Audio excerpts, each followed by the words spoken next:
मुफ्ती साहब, वो जो नकवी है ना, वो मोहल्ले के लड़के को ना वर्गला कर मजलिस में ले जा रहा था।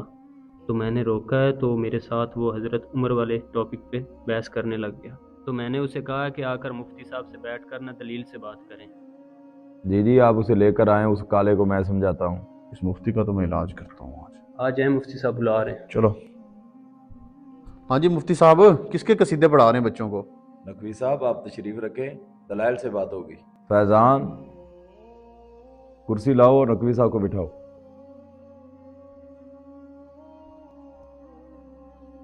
जी नकवी साहब, आप बच्चों को क्यों वर्गला रहे थे?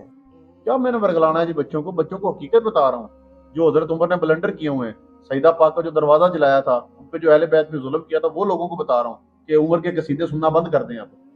माज़ल्लाह, अस्तगफिरुल्लाह। आपने कहाँ से पढ़ा और सुना कि आपने उनका दरवाज़ा जला दिया था? आपने कभी गए आप मजलिस में सारा कुछ बताते हैं, दलाइल के साथ बताते हैं कि हजरत उमर ने अहले बैत के साथ कितने जुल्म किए। अच्छा, आप मजलिस में जाते हैं? रोज जाता हूँ अल्हम्दुलिल्लाह। आप कभी जाएं तो आपको पता चले। अच्छा, मस्जिदों में बैठे हुए हैं। मुझे पता है कि वो दलाइल के साथ झूठ बोलते हैं, वो उनका झूठ होता है। आप मुझे एक बात का जवाब दें। वो कहते हैं कि हज़रत उमर फ़ारूक आज़म रज़ी अल्लाह तआला अन्हु कि आपने सैयदा का दरवाज़ा जलाया। आप मुझे ये बात बताएं कि आपकी मौजूदगी में अगर आपकी घर वाली का या आपका दरवाज़ा जलाया जाए तो क्या आप खामोश रहेंगे? मैं तो चीर फाड़ के रख दूंगा। अच्छा, तो जब ये मामला हुआ तो क्या मौला मुर्तज़ा नहीं थे? वो तो उधर मौजूद ही नहीं थे, उन्हें पता ही नहीं किसी चीज का। मौला मुर्तज़ा उसी घर के एक फर्द थे और वो घर मौला मुर्तज़ा का था जिसके बारे में ये झूठ बोलते हैं। वो बंदा कि जो 1000 का मुकाबला कर सकता है और इतना बड़ा बहादुर आदमी, ये दर हकीकत एतराज़ हज़रत उमर फ़ारूक आज़म पे नहीं, ये मौला मुर्तज़ा की शुजाअत पे एतराज़ है कि इतना बड़ा बहादुर आदमी, उसका घर जला दिया जाए। और हज़रत इमाम हसन और हज़रत इमाम हुसैन कहाँ थे? ये सब मौजूद थे। ऐसा कुछ भी नहीं हुआ, ना आपने दरवाज़ा जलाया है। ये सब झूठ बोलते हैं। ये एक रवायत पेश करते हैं, वो एक ऐसे बंदे की एक रवायत के कुछ लफ्ज कि जो हज़रत उमर फ़ारूक आज़म के गुलाम थे, उनका नाम असलम है। उनकी रवायत में कुछ अल्फाज हैं कि जब कुछ लोगों ने बैअत ना की तो उनकी रवायत के मुताबिक ये है कि आपने जाकर कहा था कि अगर ये ना आए तो फिर मैं दरवाज़ा जला दूंगा। उन लोगों के लिए कहा था, वो तो आए, उन्होंने बैत कर ली। आप मुझे ये बताएं, एक बंदा इस वाकया के 2 साल बाद एक रवायत लेकर आता है, ना कोई आगे है ना कोई पीछे है, इसकी बात को माना जाएगा या पूरी उम्मत मुसलमा की बात को माना जाएगा? पूरे कुरान और हदीस की बात को माना जाएगा? क्या तमाम उम्मत मुसलमा की सहाबा की बात दुरुस्त है या एक बंदे की बात दुरुस्त है? अल्लाह की बारगाह में तौबा करे कि कभी मैं इनकी मजलिस में नहीं जाऊंगा। ये वो लोग हैं कि जो हुजूर के सहाबा पे भौंकते हैं। और हमारा कीदा क्या है? हम कहते हैं कि जिसका ताल्लुक हुजूर के जिस्म के साथ, खून के साथ है, सुभान अल्लाह, और जिनका ताल्लुक हुजूर अलैहिस्सलाम की सहाबियत होने के एतबार से, वो भी सुभान अल्लाह। हम हर एक अदब करते हैं। तो लिहाजा ये वो लोग हैं जो दीन इस्लाम के दुश्मन हैं। तो लिहाजा खुद भी बचें और अपनी औलाद को भी बचाएं। हम किसी के मुखालिफ नहीं। तो ये अहले बैत की आड़ लेकर सहाबा की मुखालफत करते हैं। हजरत उमर फ़ारूक आज़म वो थे जो कहते थे कि उम्मत में सबसे ज्यादा मैं मोहब्बत मोहम्मद अरबी सल्लल्लाहु अलैहि वसल्लम से करता हूं, और सैयदा को बोल बोल के कहते थे कि हुजूर के बाद सबसे ज्यादा मोहब्बत मैं आपसे करता हूं। हाल से वो मोहब्बत किया करते थे। ये सब झूठ बोलते, इनके पास कोई ऐसी रवायत नहीं है साबित कर दें कि कब आपने दरवाजा जलाया था। ये सब झूठ है इनका जो इन्होंने गढ़ा हुआ, और इन पे ये क़यामत तक के लिए थोप दिया गया। इनके बड़ों ने ये झूठ लिखा हुआ है किताबों में, और ये झूठ सुनाते हैं लोगों को, रुलाते हैं झूठ के नाम पे, और लोगों को इकट्ठा करते हैं क़यामत तक के लिए। ये इनको सजा है। ये झूठ बोलते रहेंगे, आखिर क्या होगा?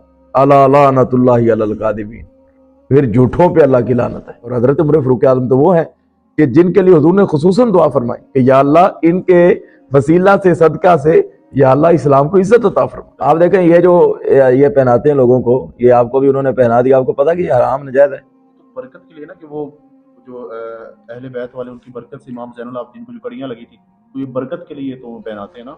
तो जो हजरत इमाम ज़ैनुल आबिदीन के भी नाना है, तो उन्होंने फरमाया था कि ये जहन्नमी लिबास है, इसे मना फरमाया था। जब हमारे नबी इसे मना फरमा रहे हैं और अहले बैत ने ऐसा कोई काम नहीं किया, क्या हजरत अली ने ये पहने? क्या हजरत इमाम हसन ने पहने? क्या हजरत इमाम हुसैन ने पहने? اور 12 इमाम जो है उनमें से किसी ने ये पहने, कतन नहीं पहने। ये सब क्या है? ये सब ड्रामेबाजी है। तो ये सब हराम और नाजायज है। आप अभी उतारें और अल्लाह की बारगाह में तौबा करें कि आज के बाद ना तो कड़ा पहनेंगे, ना ही ऐसे बुरे लोगों की मजलिस में जाके बैठेंगे। मेरी तौबा मुफ्ती साहब, ये बातें तो मुझे पता ही नहीं थी। कसूर हमारा ही है कि उलमा के पास नहीं बैठते, ना वो बैठने देते हैं। एक दो दफा मेरा ऐसा हुआ था, एक जाकिर था, उसके पास में बैठा हुआ था, तो उसे पता चला कि ये सुन्नी उलमा के पास बैठता है। उसने मुझे बड़ा सख्ती से मना किया था कि ये लोग झूठ बोलते हैं, लेकिन जो आपने दलाइल दिए तो आपने मेरी आंखें खोल दी। मेरी अपनी भी तौबा, मेरे बाप की भी तौबा, दादा परदादा की भी तौबा। इन खबीसों के पास अगर मैं जाऊं, मैं इंशाअल्लाह तेरा तलकी करता हूं इनसे, और जो अब तक हो चुका मैं अल्लाह की बारगाह में तौबा करता हूं। आप भी मेरे लिए दुआ करें, अल्लाह पाक मुझे माफ करे। और मैं ये बिल्कुल कड़ा भी उतारता हूँ, जो मुंदरे इन्होंने दिए खबीसों ने भी उतारता हूँ। सदाम भाई, मैं आपको भी यही कहता हूँ कि आप भी तौबा करें, जो मैंने आपको भी बरगलाया। मैं बस उनकी बातों पे आपको बातें बताता रहा था। तो इंशाल्लाह आज के बाद कभी किसी मजलिस में नहीं आएंगे, बल्कि उलमा की सोबत में बैठेंगे। जी इंशाल्लाह हम तौबा करते हैं और कभी ऐसी मजलिस में नहीं जाएंगे। आप हमारे लिए दुआ करें, अल्लाह पाक हमें हिदायत फरमाए, और जो हमसे कमी बेशी रह गई हैं और जो हमसे जाने जाने में उनकी शान में हल्के अल्फाज हमने बोले, अल्लाह पाक हमें माफ फरमाए। और जो जाने जाने में इन खबीसों, इन कालों की बातों में आके जो हमने गुस्ताखियां की, अल्लाह पाक हमारे उस अमल से हमें माफ फरमाए। और हमारा अकीदा क्या है कि आल भी जिंदाबाद और असहाब भी जिंदाबाद। हम सबको मानने वाले हैं, क्योंकि आल और असहाब का अदब हुजूर की निस्बत की वजह से। जब हमने नबी का कलमा पढ़ा है तो असहाब को भी हम मानते हैं और आल को भी मानते हैं। आल की आड़ लेकर असहाब को कुछ नहीं कह सकते, और असहाब की आड़ लेकर आल को कुछ नहीं कह सकते। इसमें ही हमारी भलाई है।